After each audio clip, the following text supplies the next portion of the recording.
My name is Grace Templeton, and I am a senior enrolled in Dr. Filas's Advanced Prose course this semester. When my peers and I were given the task of creating a polished piece of writing over the course of these last few months, I began to hear exceptional proposals of science fiction, personal narrative, and short story pieces that radiated imagination and creativity. After reflecting on my own journey into motherhood over this past year, I came to the brave decision to share my own story in memoir form through the lens of Elizabeth Kubler-Ross's 5 stages of grief: denial, anger, bargaining, depression, and acceptance. My spouse and I are lucky to have a beautiful, bright, precocious little girl who celebrated her first birthday yesterday.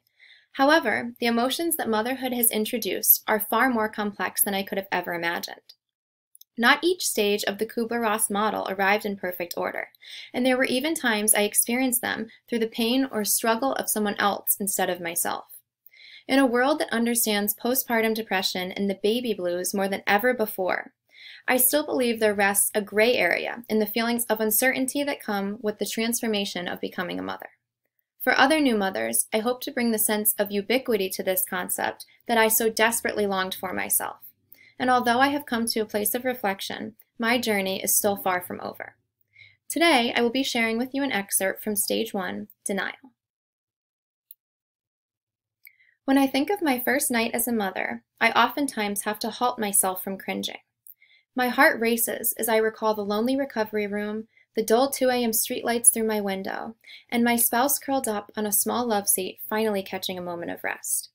Swaddled in my arms was an incomparably perfect 6-pound mixture of her father's dark black hair and my button nose, her cavernous blue eyes shut in the deepest slumber.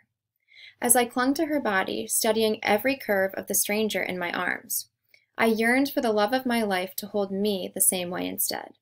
I quietly dabbed my puffy eyes, took a sip of water, and dozed off until a crisp December sunrise beamed through the window.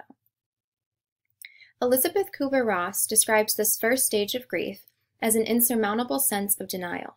The actual reality is merely a notion in the vast realm of explanations for the ultimatum you are facing, and there is no possible way this could ever be happening to you.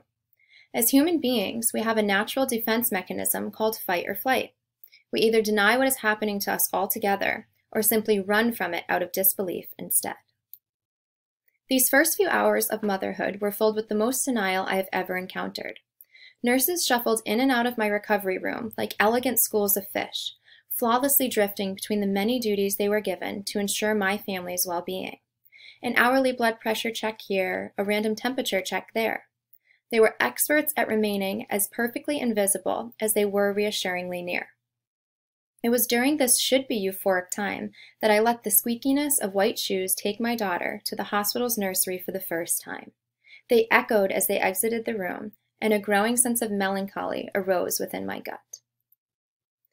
No amount of long-awaited black coffee or cold-cut grinders was enough to ease my thoughts of desperation. I wanted my daughter back inside of me, yet my tongue remained stagnant as cement in any attempt to bring words to the emotions I felt. Just days before, I was desperately begging to be sent into labor by any larger-than-life force who might be listening. Just a year before, Reed and I were effortlessly throwing back shots of Jameson and draft Bud Light at our local bar. I thought I was ready to become a mother, but I now understand nothing could prepare me for the denial that arrived with the snip of a cord.